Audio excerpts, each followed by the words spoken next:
नमस्कार, mission admission में पुनः आपका एक बार स्वागत है और हम हाजिर हैं आपके अपने पसंदीदा कार्यक्रम रूबरू के साथ। आज हम एक ऐसी छात्रा से आपकी मुलाकात करवाना चाहते हैं जिन्होंने 12वीं में 99% अंक प्राप्त करके पूरे देश में टॉप किया है। और सिर्फ टॉप ही नहीं किया है, श्रेयांशी जो आज हमारे सामने हैं, ये अपना खुद का मुकाम स्वयं हासिल करना चाहती हैं। श्रेयांशी ने वसुंधरा गाजियाबाद स्थित सेठ आनंद राम जयपुरिया स्कूल से 12वीं आर्ट और ह्यूमैनिटीज में पास किया है। तो आज हम आपसे मिलाते हैं श्रेयांशी सिंह से। तो सबसे पहले श्रेयांशी, आपको अपनी इस अप्रतिम सफलता के लिए बहुत बहुत बधाई और शुभकामनाएं, और आपका धन्यवाद भी करना चाहूँगा कि आपने हमारे इस चैनल के लिए समय निकाला। तो सबसे पहले श्रेयांशी, मैं आपसे जानना चाहूँगा, क्या आपको यह उम्मीद थी कि 99%, जिसके लिए बहुत सारे लोगों के लिए सपना होता है, हम लोगों के लिए तो 70% बहुत होता था, कभी सोचा था कि 99% वो भी आर्ट और ह्यूमैनिटीज में आप यहाँ तक पा पाएंगे? सर, जब मेरा रिजल्ट आया तो मतलब मुझे एक्सपेक्टेशंस ये नहीं थी कि 99 आ जाएगा, बिकॉज काफ़ी मतलब एक बहुत ही रॉकी सा रहा था हमारा एग्जामिनेशंस। क्वेश्चंस अलग आए थे, क्वेश्चन पेपर पैटर्न बदल गया था। तो मेरी पापा से बात होती थी कि रियो की कट ऑफ कितनी जाती है, तो वो कहते थे कि नहीं तुम्हारा आ जाएगा। मैं कहा नहीं, इतना आसान नहीं होता। फिर जब आ गया तो आई रियलाइज कि ओके मेहनत की है तो उसका रिजल्ट मिला है। तो yes, I work hard for it and I achieved it, so yes, I am very happy about it. बहुत बहुत बढ़िया। सफलता के इस मुकाम तक पहुंचने के लिए आपको क्या लगता है, किस तरह की कठिनाइयों का सामना करना पड़ा आपको और कैसे आपने अचीव किया? कठिनाइयाँ बहुत ज़्यादा नहीं थी। मतलब एक चीज़ होती है ना कि 12th में ये हमारे साथ फ़ायदा रहता है कि एक बहुत लिमिटेड सिलेबस है, तो उसी में से पढ़ना है। टीचर्स आपको पढ़ा रहे हैं, आपको उसी में से नोट्स बनाने हैं। तो बस हाँ, ये है कि सिलेबस बहुत वास्ट है, और क्योंकि पैटर्न चेंज हो गया था तो बहुत नर्वसनेस थी कि क्या आएगा पेपर में। तो वो कठिनाइयाँ थी। कई बार होता था कि स्कूल में मार्क्स ही नहीं आ रहे हैं, क्या करें हम कि मार्क्स आए। तो धीरे धीरे उन कठिनाइयों को पार करा, उनसे आगे बढ़े कि नहीं ठीक है, यहाँ अगर 1 मार्क कटा तो हम वहाँ 1 मार्क ला सकते हैं। तो ऐसे ही करके हम आगे बढ़ते रहे, बस दे दिया पेपर। बहुत बढ़िया। श्रेयांशी, मैं आपसे वो रणनीति जानना चाहूँगा जिसको अपना करके आपने यह लक्ष्य हासिल किया है।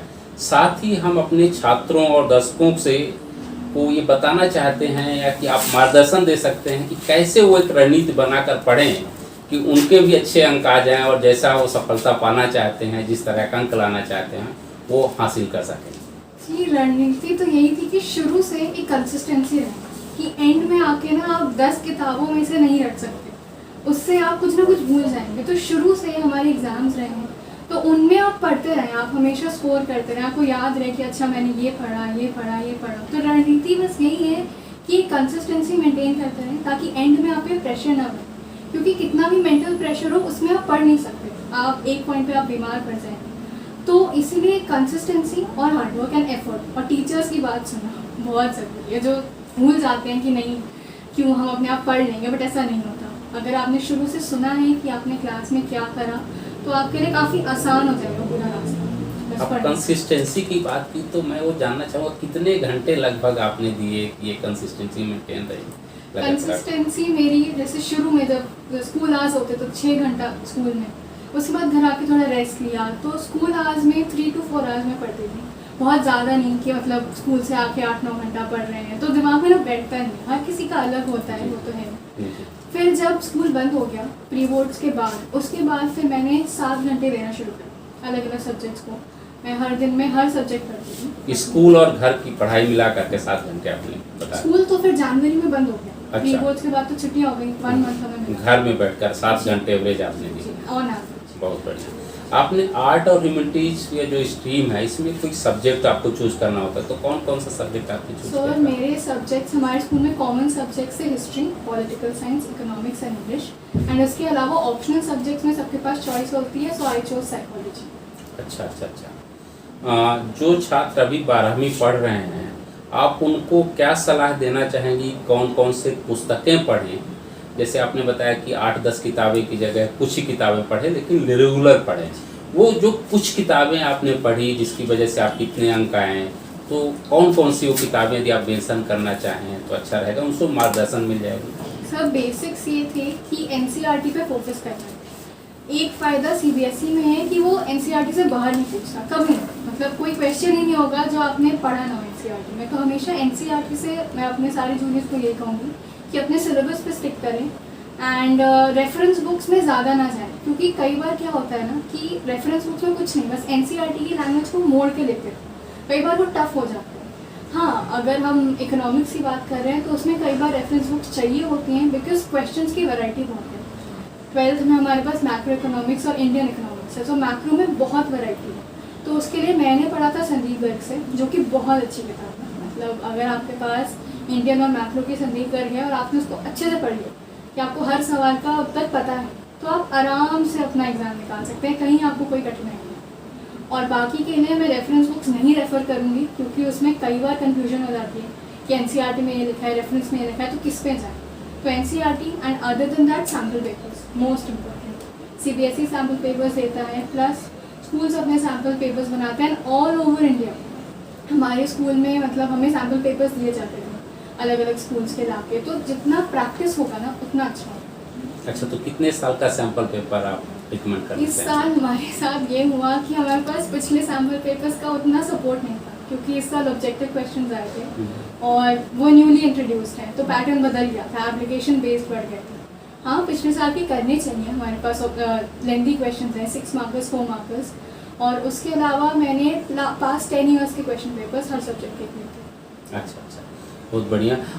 आप श्रेयांशी अपने स्कूल और वहाँ के शिक्षकों का कितना योगदान देना चाहेंगी आपकी सफलता के लिए? सर, सबसे बड़ा हाथ होता है टीचर्स का हमेशा। मतलब अगर आप कितना भी सोचें हाँ हम घर पे खुद पढ़ लेंगे, बट जब तक वो टीचर की जब बात याद आती है ना, हाँ उन्होंने ये बताया था मुझे पेपर में लिखना है, तो वो बहुत ज़रूरी है। तो हमारी टीचर्स सारी सब्जेक्ट्स की बहुत ही अच्छी थी, एक्सट्रीमली एक्सपीरियंस, और तो वो हमें मतलब एक टॉपिक को 10 तरीके से पढ़ाते थे कि अगर तुम इस तरह से देखोगे, इस तरह से देखोगे, तो उसका अलग अलग जवाब मिलेगा, ताकि बोर्ड में ना वो बहुत ही सिंपल सा क्वेश्चन एकदम मोड़ के दे दें, बच्चा कंफ्यूज हो जाता है कि इसको कैसे सॉल्व करें। तो वही है कि टीचर्स ने हमें वो कंफ्यूज होने नहीं दिया कभी। इतने क्वेश्चंस दिए, इतने क्वेश्चंस की हमें कभी दिक्कत ही नहीं है। मतलब हम लोग जनवरी में एक्स्ट्रा क्लासेस के लिए इतना रुकते थे, 2 बजे के बाद घर 3 बजे आ रहे हैं, 4 बजे आ रहे हैं, अलग अलग सब्जेक्ट्स की क्लासेस होती थी। तो बस टीचर्स का योगदान रहा है, उन्होंने कहीं कोई कमी नहीं छोड़ी कि अगर मतलब मैंने अपनी टीचर्स को रात को 2-2 बजे कॉल किया कि मैम मुझे समझ नहीं आ रहा, समझा दीजिए, और कभी उन्होंने नहीं बोला कि अभी मेरे पास टाइम नहीं है। हमेशा वो नहीं। टीचर्स का तो आप लकी रहें कि आप ऐसे स्कूल में पढ़े जहाँ टीचर इतना कोऑपरेटिव रही हैं। श्रेयांशी, कई बार हमारे बच्चों को और छात्रों को लगता है कि उनका इकोनॉमिक बैकग्राउंड, उनका फैमिली बैकग्राउंड उनकी सफलता में आड़े आता है। तो आपको क्या लगता है कि आप एक जैसे मध्य वर्ग से बिलोंग करती हैं, तो आपको कैसे लगता है कि परिवार का कितना योगदान होता है, और ऐसी परिस्थितियाँ कई बार जो आती हैं तो उससे लगता है कि आपकी सफलता के मार्ग में कहीं रोड़ें अटका रही हैं या नहीं? मुझे घर में तो ऐसा नहीं लगा कभी कि कुछ मतलब कोई अड़चन आ रही है या कुछ हुआ है। अगर कहीं कुछ भी हो रहा हो तो कभी मुझे नहीं लगता था कि अच्छा पापा ने बोला कि नहीं तुम्हें मार्क्स लाने हैं, तुम्हें मार्क्स लाने हैं, या ऐसा कुछ। एक चीज़ है, मैं फर्स्ट ह्यूमैनिटीज़ के हूँ अपने पूरी फैमिली में, तो एक एक्सपेक्टेशन था कि अच्छा तुम अभी कुछ अलग कर रही हो तो उसमें कुछ करके दिखाओ, लेकिन उसके अलावा कोई प्रेशर नहीं था कभी कि तुम्हें करना ही है।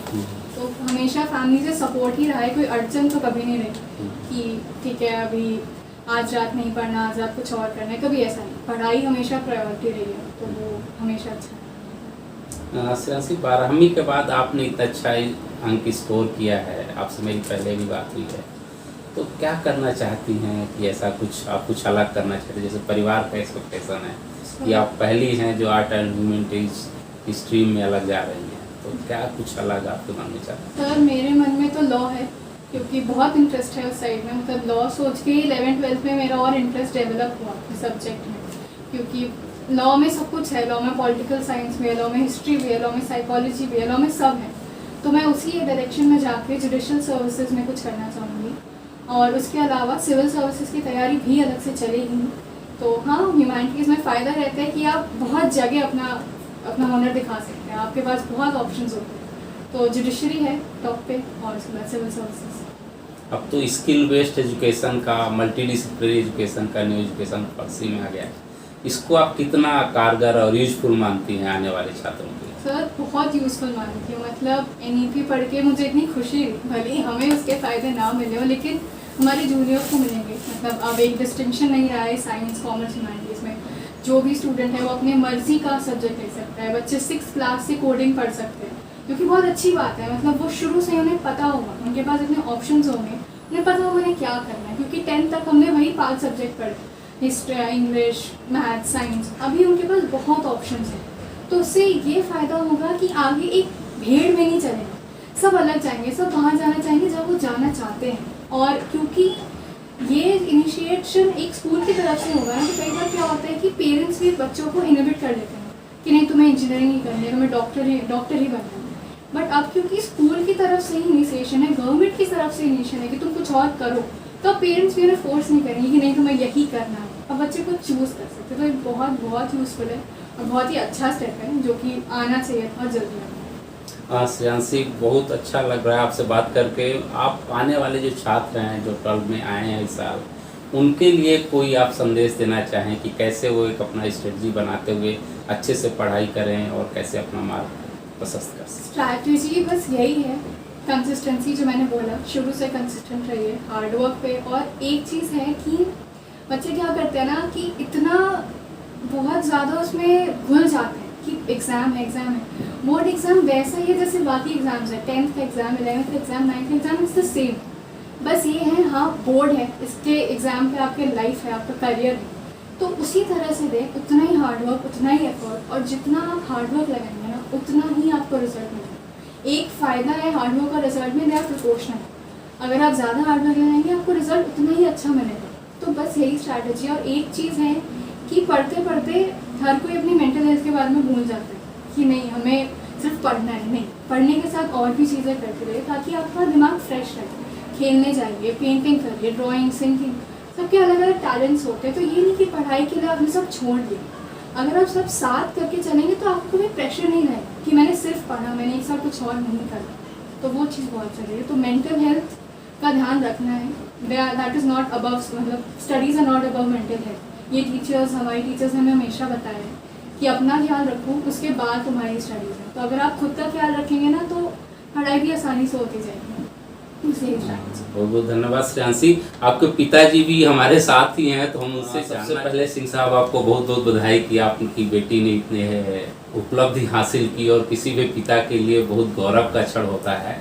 इसमें आपसे मैं जानना चाहता हूँ कि क्या ऐसा अभिभावक का रोल होता है कि अपनी बच्ची को आगे पढ़ा पाएँ और इतना आगे बढ़ा पाएँ? मुझे क्योंकि लगता है कि कई बार बच्चे और अभिभावक के बीच में बहुत अच्छा कॉम्बिनेशन होना चाहिए उसकी सफलता के पीछे। तो आप कैसा कुछ गाइडेंस करना चाहेंगे बच्चों या अभिभावकों को कि क्या स्ट्रेटजी करें अभिभावक और कैसे मैनेज करें बच्चों को? देखिए क्या है कि चूँकि मेरे यहाँ में इसमें बताया कि हमारे यहाँ ज़्यादातर सब साइंस के ही हैं। मेरी पूरी फैमिली में सब ज़्यादातर इंजीनियर, डॉक्टर ही हैं। मैं पहला कॉमर्स बैकग्राउंड था, मेरी बेटी पहली लॉ ग्रेजुएट थी और ये पहली ह्यूमैनिटीज़ की है। तो कभी मैंने इसको ये कहा कि भाई, ऐसे ही मैंने एक दिन कह दिया कि भाई इसके गणित में भी अच्छे मार्क्स आए, तो मैं कह दिया कि 6 तुम कोशिश करो, शायद तुम टॉप कर जाओ। पासिंग मार्क में दे दिया इसको उठा के दे। तो ठीक है पापा कोशिश करती हूँ। तो इसने फिर कोशिश की, पढ़ती थी, मेहनत भी करती, रात भर पढ़ती थी। मैं कई बार कहता था यार 2 बज गए, सो जाओ। बस पापा सोती हूँ। 3 बज गए, मांग पड़ा, पढ़ते पढ़ते ही सो गई है। मैं यार देखा तो सो गई है, तो अपना इसको किताब उताब हटा के तो मेहनत की इसने काफ़ी, रात भर पढ़ती थी और रूटीन में अपना खेलती कूदती थी, घूमती भी थी। ऐसा नहीं कि पढ़ी गई है। तो मैं जैसे मैंने कहा बच्चों को भाई घुमाते हैं, बाहर खाना खाते हैं, पिक्चर देख के आते हैं। मतलब ये नहीं कि आप पढ़िए, पढ़ने के साथ हम इनको बाहर भी घुमाइए, खाना बच्चों को बाहर खा के आते हैं। मुझे ध्यान है बोर्ड के बीच में भी हम लोग बाहर आउटिंग पे गए थे, एक बार पिक्चर देखने गए थे। भाई चलो हो गया पेपर, कह दिया 1 हफ्ते बाद आज घुमा के खाते हैं। तो एक मेंटल प्रेशर बिल्डअप नहीं किया, मेहनत करो, जो नंबर आएगा तो आएगा। तो ये नहीं कि पढ़ना ही है दिन भर। हाँ, एक ध्यान रखता था भाई पढ़ रहे हैं बच्चे, कुछ और तो कर रहे हैं। बाकी जो सुविधाएं मांगी, सब किताबें चाहिए तो भाई ले लीजिए किताबें। नेट पे पढ़ना है तो ठीक है भाई, आप इंटरनेट में लगा दिया। लैपटॉप चाहिए तो लैपटॉप ले लीजिए। तो बाकी इसको उसकी सिस्टर ने, मदर ने, इनका बड़ा योगदान है। मैं तो सुबह निकल जाता हूँ, रात को आता था, तो इनका योगदान मुझसे ज़्यादा इन दोनों का योगदान है। अच्छा अच्छा। पेरेंटिंग आजकल के लिए जो है ना, बच्चों के लिए बहुत टफ जॉब है। कहीं भी देखिए तो आजकल के बच्चे इतना एक्सपोज्ड हैं गैजेट्स और इलेक्ट्रॉनिक और इस सब में कि वो क्या है, उसमें जितना टाइम देते हैं तो पढ़ाई में कंसंट्रेट नहीं कर पाते। तो ये सब परिस्थितियों के बीच में भी आपने श्रेयांशी को कैसे मैनेज कर पाया कि कंट्रोल कर पाया कि श्रेयांशी इस मुकाम वो एक देखिए, वो एक ध्यान रखना पड़ता था कि जैसे मोबाइल में मैं कहता था भाई ज़्यादा मत देखो, नहीं तो दिमाग पर असर पड़ेगा। तुमको जो है तुम्हारी जो है जो हम, मैं कहा देखो मुझे कुछ नहीं है, मैं तो जो पढ़ता हूँ गूगल में वही बताया हूँ कि भाई अगर आप दिन भर मोबाइल देखती हैं तो आप थक जाएंगी, तो आप पढ़ नहीं सकती। तो ये सब चीज़ें कम देखो, मना नहीं है, एकदम छोड़ मत दो। मोबाइल भी देखिए, मूवी भी देखिए, कि एक सीमा में देखिए। तो पापा उसमें नहीं, हम मोबाइल या कंप्यूटर पर हर समय हम अपना पढ़ाई भी करते हैं, विश्वास भी करते थे भाई कह रहे तो पढ़ते ही होंगे, ये तो नहीं भाई हर समय तो आप झाँक नहीं सकते जाके भाई क्या करते हैं। लेकिन हाँ एक निगाह रखते थे भाई बच्चे पढ़ रहे हैं। और ये कि दबाव बहुत नहीं दिया। मैं बताया ना, बोर्ड के बीच में भी हम लोग खाना खाने बाहर जाते थे, एक बार पिक्चर देखने चले कि भाई जाओ पिक्चर देखना, हम कहा जाओ देखो तुम लोग। तो दबाव नहीं दिया, एक फ्री वो रखा, मेंटल स्ट्रेस नहीं दिया, पढ़ेंगे तो नंबर आ ही जाएगा। तो पढ़ा तो मार्क्स आ गया। किसी भी अभिभावक के लिए बहुत बड़ा गौरव का क्षण होता है कि उसके पुत्र पुत्री एकदम से आगे निकले और अच्छे मुकाम पे आते हैं, तो अंदर से बहुत खुशी होती है। आपको क्या संदेश देना चाहते हैं अपनी पुत्री के लिए कि आगे कुछ और इससे भी बड़ा कुछ हासिल मैं यही कहा कि भाई तुम और मेहनत करो, नेट में भी अगर तुम्हें अच्छे कॉलेज चाहिए तो तुम्हें पढ़ना पड़ेगा, कंपटीशन बहुत ज़्यादा है। अगर आपको टॉप 5 या टॉप 10 कॉलेज में चाहिए तो आपको मेहनत करना पड़ेगा। तो अगर करोगी तो आ ही जाएगा। और आजकल क्या है साहब, डिग्री का महत्व नहीं है, आजकल इंस्टीट्यूशन का महत्व रह गया। अगर आपने इंजीनियरिंग IIT से की है तो आपकी बाहर गलत कीमत हो जाएगी, नहीं तो आप ऐसे पास आउट कीजिए तो वो आप उसी भेड़ चाल में आप भी जाएंगे। तो मैं कहा अगर आपको अच्छा वो चाहिए तो आप अच्छी इंस्टीट्यूशन से पास आउट कीजिए, तो अपने आप आपको मार्केट कहेगी अब हाँ भाई आ जाइए मेरे पास।